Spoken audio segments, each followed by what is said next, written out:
I want to take you back basically to my hometown and to a picture of my hometown the week that Emergence came out. And it's a picture we've seen several times.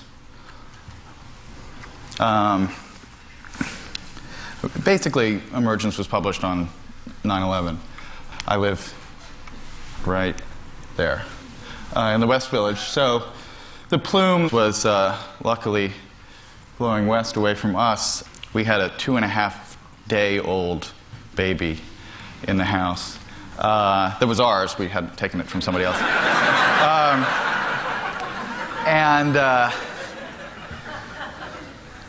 One of the thoughts that I had dealing with these two separate emergences of a book and a baby, and having this event happen so close, my first thought when I was still kind of in the apartment looking out at it all, or walking out on the street and looking out on it just in front of our building, was that I'd made a terrible miscalculation in the book that I'd just written, because so much of that book was a celebration of the power and creative potential of density, of largely urban density, of connecting people and putting them together in one place and putting them on the sidewalks together and having them share ideas and share physical space together.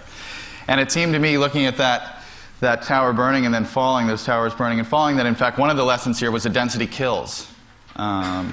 And that of all the technologies that were exploited to make that carnage come into being, probably the single group of technologies that cost the most lives were those that enable 50,000 people to live in 2 buildings 110 stories above the ground. If they hadn't been crowded, you compare the loss of life at the Pentagon to the Twin Towers, and you can see that very powerfully. And so I started to think, well, density, I'm not sure if this was this was the right call. And I kind of ruminated on that for a couple of days. And then about 2 days later, the wind started to change a little bit, and you could sense that the air was not healthy. And so even though there were no cars still in the West Village where we lived, my wife sent me out to buy a large air filter at the Bed Bath & Beyond, which was located about 20 blocks away north. And so I went out. Now, obviously, I'm physically a very strong person, as you can tell, so I wasn't worried about carrying this thing 20 blocks. And I walked out, and this really miraculous thing happened to me as I was walking north to buy this air filter, which was that the streets were completely alive with people. There was an incredible, it was a beautiful day, as it was for about a week after.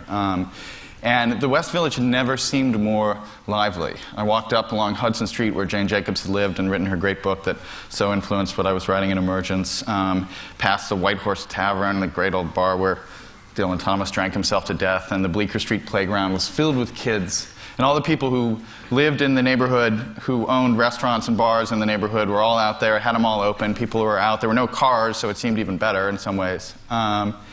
And it was a beautiful urban day, and the incredible thing about it was that the city was working. The city was there, all the things that make a great city successful, all the things that make a great city stimulating, they were all on display there on those streets. And I thought, well, this is the power of a city. I mean, the power of the city, we talk about cities as being centralized in space, but what makes them so strong most of the time is that they're decentralized in function. They don't have a center executive branch that you can take out and cause the whole thing to fail. If they did, it probably was right there at ground zero. I mean, the emergency bunker was right there. It was destroyed by the attacks and obviously the damage done to the building and the lives. But nonetheless, just 20 blocks north, 2 days later, the city had never looked more alive. If you'd gone into the minds of the people, well, you would have seen a lot of trauma, and you would have seen a lot of heartache, and you would have seen a lot of things that would take a long time to recover. But the system itself of this city was thriving. So I took heart in seeing that. So I wanted to talk a little bit about the reasons why that works so well, and how some of those reasons kind of map on to where the web is going right now. The question that I found myself asking to people when I was talking about the book afterwards is, when you talk about emergent behavior, when you talk about kind of collective intelligence, the best way to get people to kind of wrap their heads around that is to ask, who builds a neighborhood? Who decides that Soho should have this personality and that the Latin Quarter should have this personality? Well, there are some kind of executive decisions, but mostly the answer is everybody and nobody. Everybody contributes a little bit. no single person is really the ultimate kind of actor behind the personality of a neighborhood. Same thing to the question of who was keeping the streets alive post 9/11 in my neighborhood. Well, it was the whole city, the whole system kind of working on it, and everybody contributing a small little part. And this is increasingly what we're starting to see on the web in a bunch of interesting ways, most of which weren't around, actually, except in very experimental things when I was writing Emergence and when the book came out. So it's been a very optimistic time, I think, and I want to just talk about a few of those things. I think that there is effectively a new kind of model of interactivity that's starting to emerge online right now. And the old one looked like this. This is not the future King of England, although it looks like it. It's some guy, it's a GeoCities homepage of some guy that I found online who's interested, if you look at the bottom, in soccer and Jesus and Garth Brooks and Clint Beck and my hometown. Those are his links. But nothing really says this model of interactivity, which was so exciting and captures the kind of web zeitgeist of 1995, then click here for a picture of my dog. That is, there's no sentence that kind of conjures up that period better than that, I think.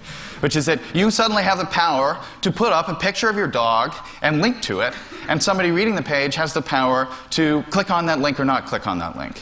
And, I don't want to belittle that. That, in a sense, to reference, what Jeff was talking about yesterday, that was, in a sense, of kind of the interface electricity that powered a lot of the explosion of interest in the web, that you could put up a link and somebody could click on it and it could take you anywhere you wanted to go. But it's still a very one-to-one kind of relationship. There's one person putting up the link and there's another person on the other end trying to decide whether to click on it or not. The new model is much more like this, and we've already seen a couple of references to this. This is what happens when you search on Stephen Johnson on Google. About 2 months ago, I had the great breakthrough, one of my great, kind of shining achievements, which is that my website finally became the top result for Stephen Johnson.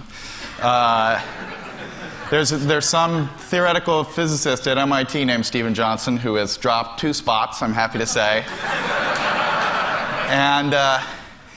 I'll look at a couple things like this. But Google is obviously the greatest technology ever invented for navel gazing.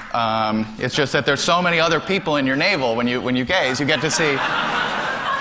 Because effectively, what's happening here, what's creating this page, obviously, and we all know this, but it's worth just thinking about it, is not some person deciding that I am the #1 answer for Stephen Johnson, but rather somehow the entire web of people putting up pages and deciding to link to my page or not link to it, and Google just sitting there and running the numbers. So there is this collective decision-making that's going on. This page is effectively collectively authored by the web. And Google is just helping us kind of put the authorship in one kind of coherent place. Now, they're more innovative, Google's pretty innovative, but there's some new twists on this. There's this incredibly interesting new site, Technorati, that's filled with lots of kind of little widgets that are expanding on these. And these are looking in the blog world, in the world of web blogs. He's analyzed basically all the web blogs out there that he's tracking, and he's tracking how many other web blogs link to those web blogs. And so you have a kind of an authority. A weblog that has a lot of links to it is more authoritative than a weblog that has few links to it. And so at any given time, at any given page on the web, actually, you can say, what does the weblog community think about this page? And you can get a list. This is what they think about my site. It's ranked by blog authority. You can also rank it by the latest posts. So when I was talking in Emergence, I talked about the limitations of the one-way linking architecture, that basically you could link to somebody else, but they wouldn't necessarily know that you were pointing to them. And that was one of the reasons why the web wasn't quite as emergent as it could be, because you needed two-way linking, you needed that kind of feedback mechanism to be able to really do interesting things. Well, something like Technorati is supplying that. Now, what's interesting here is that this is a quote from Dave Weinberger, where he talks about everything being purposive in the web. There's nothing artificial. He has this line where he says, put up a link there if you see a link. Somebody decided to put it there. And he says the link to one site didn't just grow on the other page like a tree fungus. And in fact, I think that's not entirely true anymore. I could put up a feed of all those links generated by Technorati on the right-hand side of my page, and they would change as the overall ecology of the web changes. That little list there would change. I wouldn't really be directly in control of it. So it's much closer in a way to a data fungus, in a sense, wrapped around that page than it is to a deliberate link that I've placed there. Now, what you're having here is basically a global brain that you're able to do lots of kind of experiments on to see what it's thinking. And there are all these interesting tools. Google does the Google Zeitgeist which looks at search requests to test what's going on, what people are interested in, and they publish it with lots of fun graphs.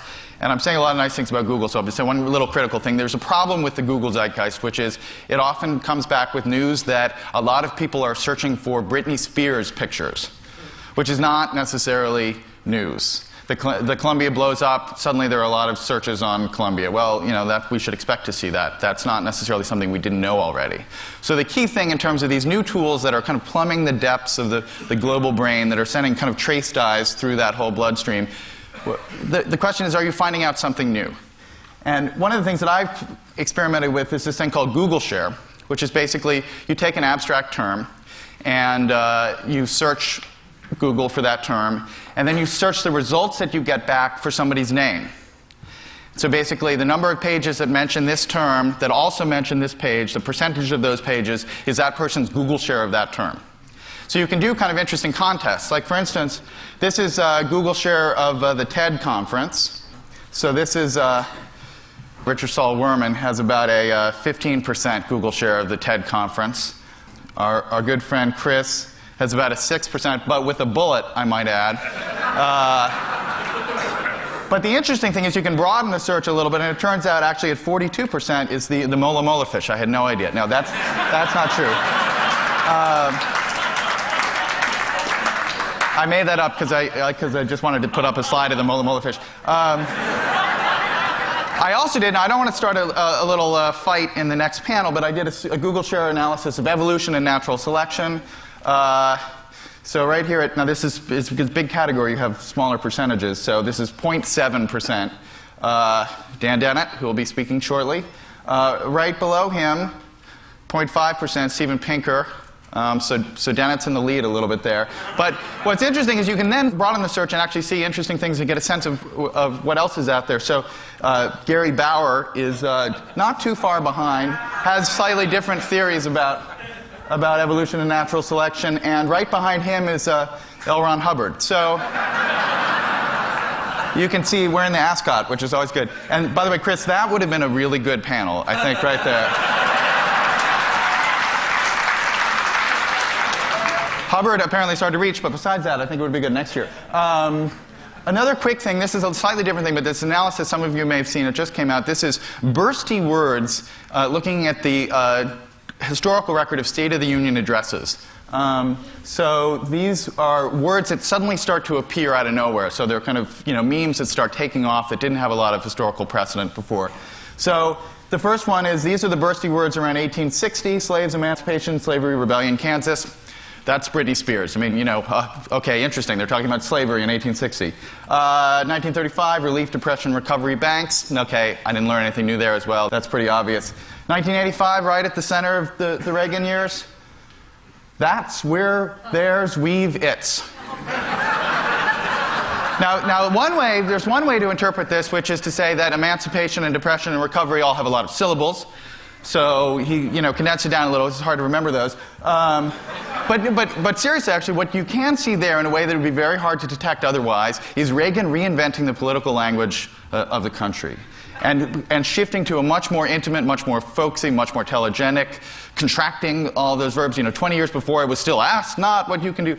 But with Reagan, it's that's where, there's, Nancy and I, that kind of language. And so it's something we kind of knew, but you didn't actually know syntactically what he was doing. I'll go very quickly. The question now, and this is the really interesting question, is what kind of higher level shape is emerging right now in the overall web ecosystem, and particularly in the ecosystem of the blogs, because they are really kind of at the cutting edge. And I think what happens there will also happen in the wider system. Now, there was a very interesting article by Clay Shirky that got a lot of attention about a month ago. And this is basically the distribution of links on the web to all these various different blogs. It follows a power law, so that there are a few extremely well linked to popular blogs and a long tail of blogs with very few links. So 20% of the blogs get 80% of the links. Now this is a very interesting thing. It's caused a lot of controversy because people thought that this was the ultimate kind of one-man, one-modem democracy where anybody can get out there and get their voice heard. And so the question is, why is this happening? It's not being imposed by fiat from above. It's an emergent property of the blogosphere right now. Now, what's great about it is that people are working on within seconds of Clay publishing this piece. People started working on changing the underlying rules of the system so that a different shape would start appearing. And basically, the shape appears largely because of a kind of a first mover advantage. If you're the first site there, everybody links to you. If you're the second site there, most people link to you. And so very quickly you can accumulate a bunch of links, and it makes it more likely for newcomers to link to you in the future, and then you get this kind of shape. And so what Dave Sifry at Technorati started working on literally as Shirky started, after he published his piece, was something that basically just gave a new kind of priority to newcomers. And so he started looking at interesting newcomers that don't have a lot of links that suddenly get a bunch of links in the last 24 hours. So in a sense, bursty weblogs coming from new voices. So he's working on a tool right there that can actually change the overall system. And it creates a kind of planned emergence. You're not totally in control, but you're changing the underlying rules in interesting ways because you have an end result which is maybe a more democratic spread of voices. So the most amazing thing about this, and I'll end on this note, is most emergent systems, most self-organizing systems are not made up of component parts that are capable of looking at the overall pattern and changing their behavior based on whether they like the pattern or not. So the most wonderful thing, I think, about this whole debate about power laws and software that could change it is the fact that we're having the conversation. I hope it continues here. Thanks a lot.